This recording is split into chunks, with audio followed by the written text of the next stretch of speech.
So we're going to spend a solid half hour or so here exploring loyalty and what it means today, how marketers can attain true loyalty. We're going to talk a bit about omnichannel marketing strategies as well and how they deepen those customer relationships. They can improve retention and drive business growth. And to do all of that, I am in a few minutes going to be joined by a very distinguished panel of experts representing some fantastic brands. But before we do that, I'd like to set the stage a little bit, give you a few things to think about in terms of loyalty as we move forward that will hopefully nicely introduce the conversation to come. So as marketers, we're always talking about customer loyalty. At least I find that we are. I'm constantly engaged with conversations with my peers and with you as our customers about loyalty. How do we drive loyalty? How do we retain loyalty? What is that about? So last year, we decided to do some research to say, instead of asking marketers, what do we think? We went to actually ask consumers. We wanted consumers to tell us, what do they think about loyalty? How do they choose the brands to whom they are loyal? What is it they want from us as marketeers when it comes to actually earning their loyalty? So we conducted a survey, which we called the Customer Loyalty Index, across 5 different countries around the world. And we were fascinated by the results. And they really felt they told us a lot about what loyalty is like today in this digital first retail world, our always on commerce world, and in a world where consumers are more and more in control of their destiny and of the engagements and interactions that we have them. And I think what also goes to show is you can see the impact of the turbulence of the last couple of years and all the change that we've seen within our industries.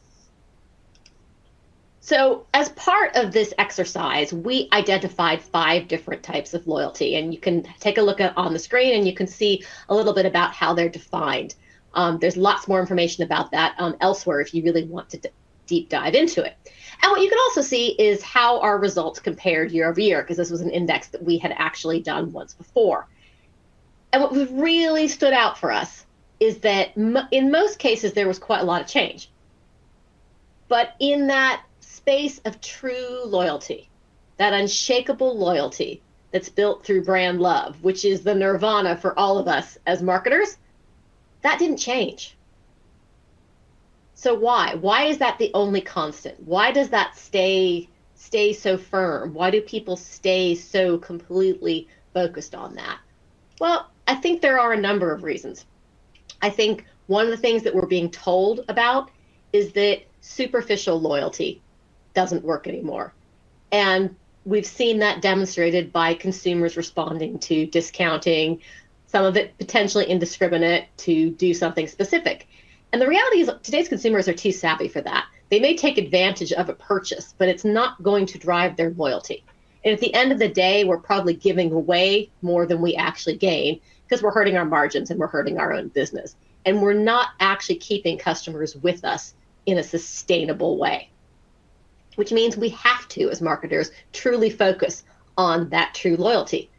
And not just because it feels good, because sometimes it can sound a bit altruistic, because actually fundamentally, it does actually drive better business results. You actually see customers coming back over and over again, and you have an extended customer lifetime value, which is also something that so many of us are looking to achieve. And it is perhaps no surprise that woven into that so fundamentally is personalization. Personalization is the key to those trusted, loyal relationships. And it's what keeps those consumers coming back over and over and over again. And there's some interesting stats that we uncovered that are on this slide that back up from a business standpoint that personalization has that true link to loyalty and that true link to business. 31% of consumers saying that personalized shopping experiences are why they stay loyal to a brand. Brands saying that they see an 18% increase in spend from customers to whom they deliver personalized offers. And fundamentally, brands also seeing 75% reduction in churn when using personalized offers. So you can see that it's driving customer loyalty. You can see it's driving business impact.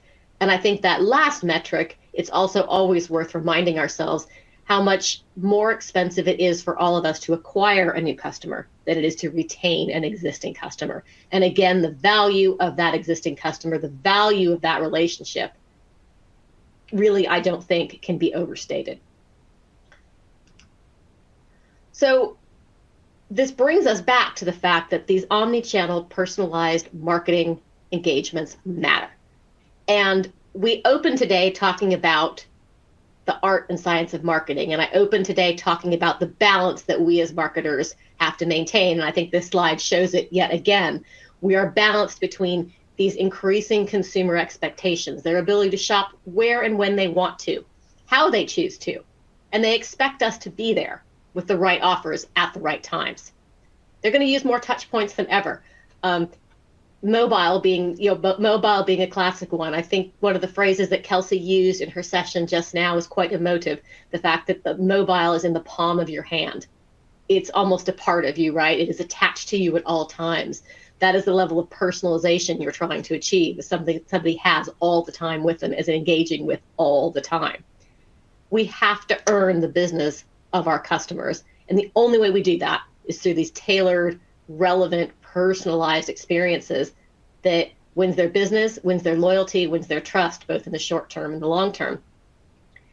And that's actually what allows us at the end of the day to meet the business expectations that are constantly increasing. We're all being asked to focus on retention, customer lifetime value, and revenue. If you do that in the context of customer loyalty, you see the impact. Almost everybody has tighter budgets and teams that are being asked to do more with less. Again, that fundamental of retaining that customer loyalty. And as you start to think about scaling one-to-one marketing, then you're coming back to those truly personalized engagements, those things that are actually going to keep the customer coming back to you time and time and time again. A couple of other stats that I will remind you of before we move on that Kelsey talked about.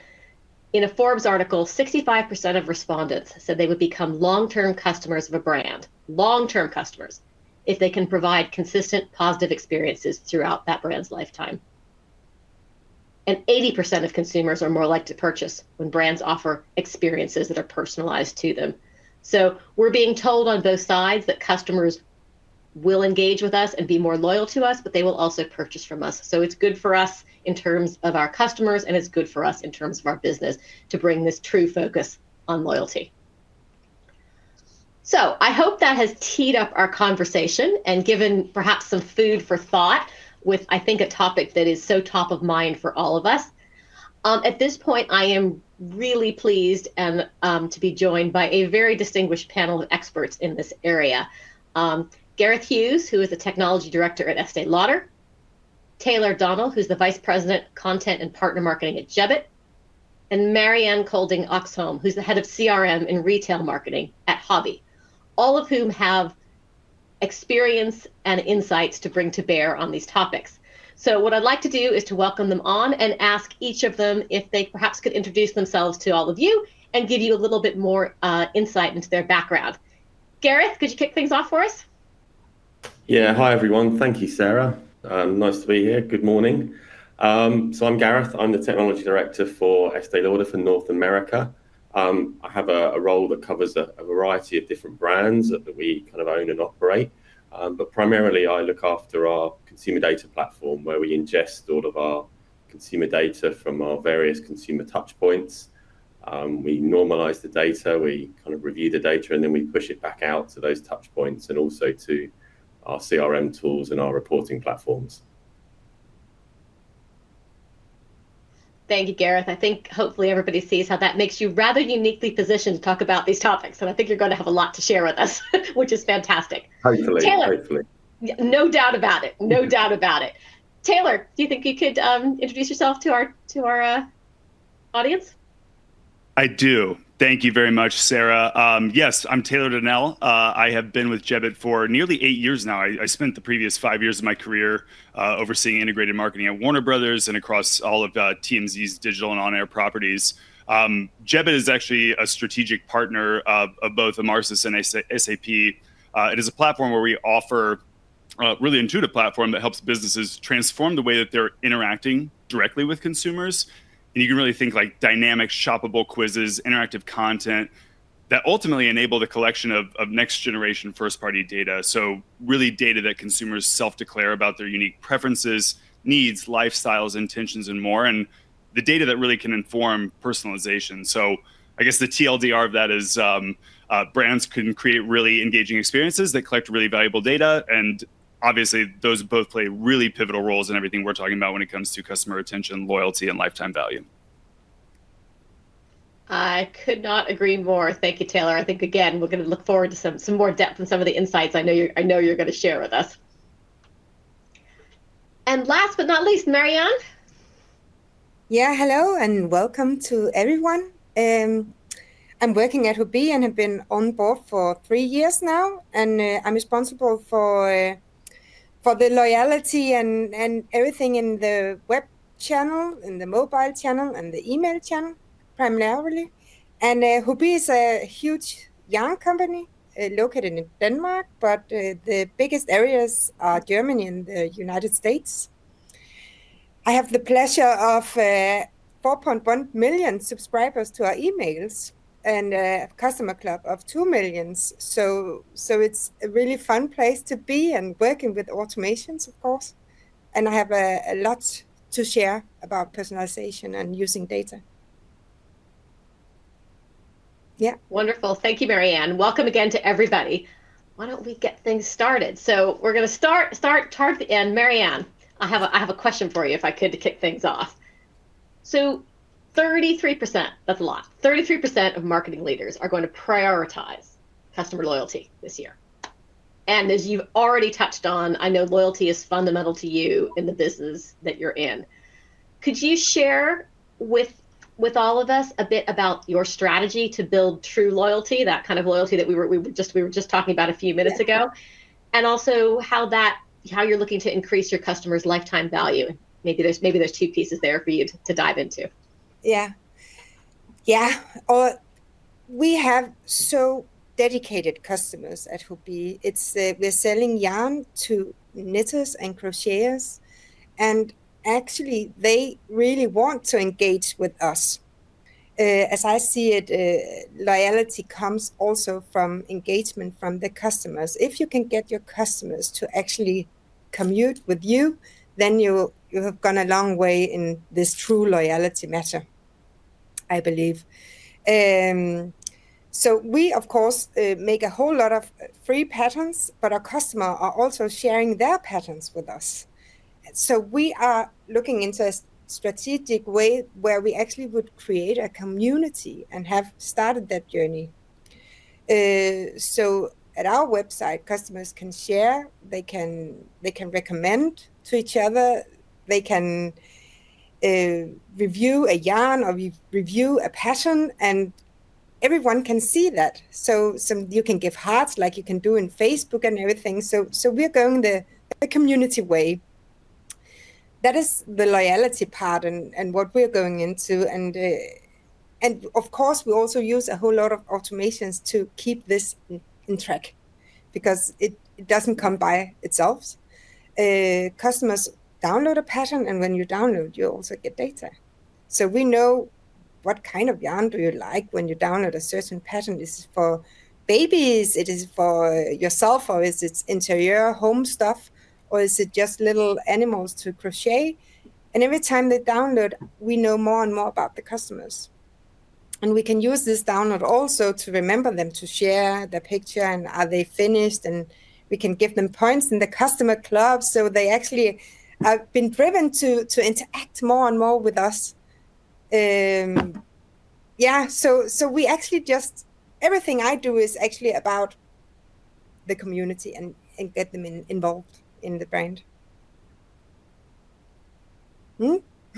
I love that. Thank you. I think it's a really nice. I do have to call out because I haven't had a chance to. I hope everybody can see the background that Marianne. She's absolutely representing her brand, as all marketers love to do, and I love the amazing colors of the yarn, which is just speaking for your brand and your whole approach. So thank you for bringing that visual for us as well. Could I do a follow-up, if you wouldn't mind, on that? Would you? I suspect people here are thinking, building a community probably isn't that easy, because I think many of us have tried to do it. And I don't think it's a short-term, it's not a short-term goal or a short-term project. Would you mind sharing a little detail about kind of the thought process in that, how long it's taken, some of the things you've done? I think people would be really interested. Yeah. You can say we started way back when Hobbii was founded. It's 8 years ago now, but we started by making it possible for everyone to share pictures. If you go into a yarn, you can share a picture of a product you made with that yarn, and also if you have a pattern, you can share the thing that you have knitted or crocheted. So that was the beginning, and this year we actually launched that it's more community. We have a little button in the site that's a community. But one of the things that also is quite interesting and different, because I think also loyalty comes by being a brand and trying to be different, maybe. So last year we actually also started our app, because we also want to be the communities. The app, it's in the hand, it's always on. So how can we actually embrace this app? And we did it by eventing a bingo, actually. Our customers are typical middle-aged women, and everyone loves to interact with each other. And there was Corona, so we were also a lot home. So we started the bingo, and from the beginning until now, every week we have nearly 40,000 players playing bingo, and you can win prizes. It's not big prizes. It's like 8 skeins of yarn and points to your My Hobbii account. But starting by this bingo actually got people involved in the app, and then they got access to the community by the app, and it was a good start. And then we have users on the app from the beginning. So it's also to kind of think out of the box, I think, and try to, how can we actually get people more and more into the brand and more commuting with each other. And when we play bingo, they can commute with each other. They can see everyone writing, hey, hello from Copenhagen, hello from Aalborg in Denmark. And we have it in the native language. So in the UK, of course, we speak English, but in Denmark, it's a Danish speaker, and in Sweden, it's Swedish speaker, and everything. So we really want to be close to our customer and not distracted from the customer. So I think that's my advice, is to try to find the core of your brand. What do you represent? And of course, we go into the passionate stuff with the customers. That's a fantastic story, Marianne. And I want to make sure, 40,000 people who play bingo with you every week. Yeah, that is and it's not remarkable. The same players. Yeah, it's they are, sometimes we can see it's also new players, and they go in and out, of course. So yeah, and they earn points every time they play bingo. That's also, how can we get them engaged? Is that, you need to give them a benefit to interact with you. That is a fabulous and definitely inspiring story. And I think the part of it also too, which is going to link really nicely as we're going to kind of continue to chat, is you thought about who your customers were. And you've taken things to a level of personalization. You've offered them the kinds of things that they want to do, and demonstrated you understand what they like, what they don't like, how they want to engage, the kinds of things that they want to do. So I think that leads me quite nicely, Taylor, to something I wanted to ask you about, and reflects how 31% of customers are citing that personalized shopping experiences are the reason they stayed loyal to a brand. I think Marianne has demonstrated a real life example of that extremely eloquently. When you're thinking about it, how are you thinking about using personalization to build relationships with customers? Yeah, great question. And Marianne, by the way, I live in Boca Raton, Florida, and I think that you probably put all of the combined bingo games that are happening at any time in that city to shame with your audience size. So that's great, but it's spot on. It's truly a component of is of course being native to who you are as a brand and your ethos, but it really boils down to that symbiotic relationship between brands and consumers. And you have to understand them. It's been said multiple times already leading up to this, so it weaves in nicely. But I really like to think about it where we see brands and why brands use Jebbit is really trying to go beyond just that last click or that last transactional purchase that oftentimes can inform personalization or messaging that consumers may receive as a result of those actions. I think understanding consumers at that level, when you can start to understand their preferences, the things that motivate them, why they buy, what their needs are, their goals, even their goals with specific products, lifestyles are, it helps you not only personalize the consumer's experience, it also allows you to make it relevant, right? So going beyond just traditional personalization tactics. And we've got clients at Jebbit really doing this at every phase of the customer life cycle. So from the moment they acquire net new customer leads, there's an opportunity that Jebbit affords that. And they're also consistently going back to their existing customers just to engage with them and make sure that they have the most accurate and up-to-date data, because things do change. Life comes at you fast, right? And life stages evolve. We can look no further than COVID to validate that and what our outlook could have been in different categories in December of 2019 versus April of 2020. But Asics is a great example. So kind of thinking about those phases of the life cycle, what they did was that they actually deployed a what type of runner are you personality quiz. They sent it out to actually all of their existing customers. So it wasn't an acquisition play. What they really wanted to do is make sure that they had each consumer in their database in the most relevant segment. So consumers were answering questions about their running habits, how many times they ran a week, what their goals were, what motivated them to buy things like a new pair of running shoes, even questions about like content or events they might be interested in. And at the end, consumers were then in real time dynamically mapped to not only a persona, they were shown unique products based on their interaction and what they told the Asics in the moment. And then we're even then receiving content. Like Asics built a whole content play around this. So they got really thoughtful with those personas and those segments. And that quiz alone, I think it helped them, enrich user profiles by like an average of 21.5 first or zero party data attributes appended to those. And similarly, we work with a lot of beauty brands. So like NARS is a great example where, and we actually do some work with Estee Lauder as well. And they're a Veda line, but on their website, they've got a page of quizzes that sit across multiple categories. So you can think like, find the right foundation for you. And what's great here is at the end of this experience, it lives natively on their site. So they can drive paid media to these.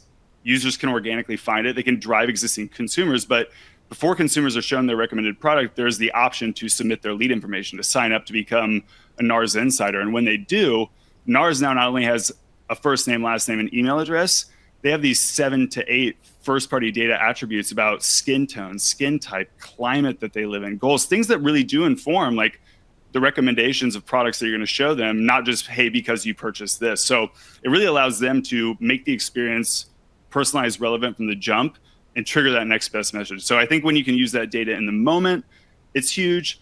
But I think it's imperative that when you get it and consumers are willing to take that time to engage with you, to actually interact with you, to share information about themselves, you've got to act on it, right? And when you do, and you show them that you care and that you're listening thoughtfully, right? And you're using their data truly to just enhance their experience and make it better, that's what starts to build trust. And trust is really foundational to loyalty, right? So I think those are some of the ways that we see brands using it at a very high level, but it's all about just offer genuine value, show them you care, show them you're listening, be thoughtful, and be actionable. That's great. Thanks, Taylor. And I think that, all of that is about building relationships, right? And how do you build those relationships? So using that kind of as a segue, Gareth, when we talk about those buildings of relationships, one of the things that we found in some research that we did with Forrester is that brands that are customer obsessed, truly customer obsessed, are actually more likely to be using an omnichannel strategy. And funnily enough, see up to a 62% increase in margins, 52% increase in customer interactions, 54% increase in, you got it, customer retention and loyalty. So can you tell us from your perspective where you see the correlation between customer obsession and omnichannel coming into play? Yeah, thanks, Sarah. So when we were doing our consumer data platform in the UK, one of the things we used to refer to was this concept of a 1950s shopkeeper in relation to being customer obsessed. So you would come into a store, the person serving would know you, would know your preferences, would know all about you. And it was trying to get back to this kind of relationship, but almost at a mass market scale, and how we could kind of have that relationship with our consumers, but ultimately in the hundreds, thousands, millions, rather than on a one-to-one basis. So I think with us, certainly the relationship between consumer obsession and omni-channel relationships is fairly clear. Customer centricity is important. Both concepts kind of epitomize the importance of putting the customer at the center. And I think a customer obsessed organization, potentially like ourselves, understands our customers have different preferences and expectations when they want to interact with us.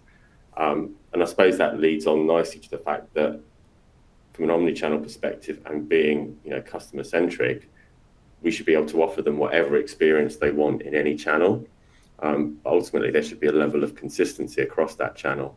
And that drives us with things like personalization for that consistency. So we need to understand that the same person that may be in one of our stores may potentially shopped with us online last week, at the same brand. So we can pull up their preferences, we can look at past history, and we can look at any other kind of tailored data potentially that we may have on them. I think the bit for us as well is to kind of drive that relationship with the customers is to have that seamless customer journey. I've had probably, like yourself, a number of really good experiences of omni-channel kind of journeys, and I could probably tell you some really bad ones as well.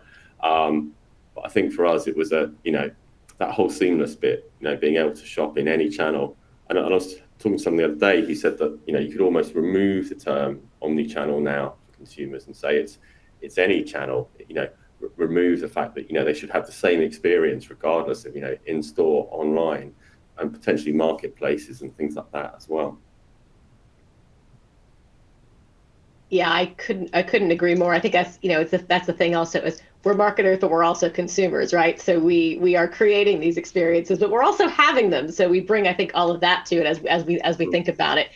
And I think you've actually teed up something really quite nicely that I think I'd like to go back to Marianne on, because the undercore of a lot of what you talked about and you touched on is data. So Marianne, maybe you could talk a little bit about how data is important when it comes to building these relationships and increasing loyalty, and how are some of the ways that you're using that data very specifically to drive some of those loyalty building experiences that you were sharing with us a few moments ago? Yeah, we have over 8 million visits at our site every month, so it's quite a lot of and many of those are only visitors, and we really want to have them as, first of all, a permission to send them an email, or of course a member of our customer club that is for free. So we use the first data point that is crucial to us is actually getting them to download a pattern. And again, back to inspiration. So sharing a lot of patterns and have the availability to the customers that they can download a lot of patterns. And when they download, we actually have this content locking where we get the permission, because we says, "Ooh, you like this pattern? Then please give us your email." And they can avoid this, of course, the little sign in the bottom. Yeah, you can also just download it here. But most of the people actually gives us their email. And that is also why we have over 4 million subscribers, of course. When they download, it tells us a whole lot about the customer. As I talked a little bit before, we can see so many stuff about the customer, and this is good for personalization. But it's also good if you're just keeping that pattern itself, then I can show, maybe it's not the right pattern they have found, so I can say in the email I can make a blog with other patterns in the same area. But I can also show them other yarn types they could actually use for this particular pattern. If we have made some video guides for the pattern, we also have that in the email. So we actually use everything we can and just put it in this email. And it's not just keeping the loyalty up. We can also see that every email we send also are giving revenue. Bottom line, revenue is why we're here. So it's actually keeping the customer really, really into our brand and visiting again our website and everything. And after 3 weeks, we send them a reminder to review the pattern. And are you finished? Share your pictures and everything. So really, we want to see what you're doing. And we're talking a one-to-one kind of tone. So we try to be really close to our customers. Yeah, so that is one way to use data. We also have a lot of projects that is called CAL, like crochet along or knit alongs. That is also like it could be a secret project where they sign on for attending on a project over 4-5 weeks, and they only get a part of the pattern each week. And it's also community driven. It'll also like giving us new permissions. Maybe they have signed up, they don't want to be on our permission database, but when we have this, they are just like, we really want to attend this. So and every time we help this, we have a lot of to participate on this. And that data also shows us again what are they interested in and everything. And the points.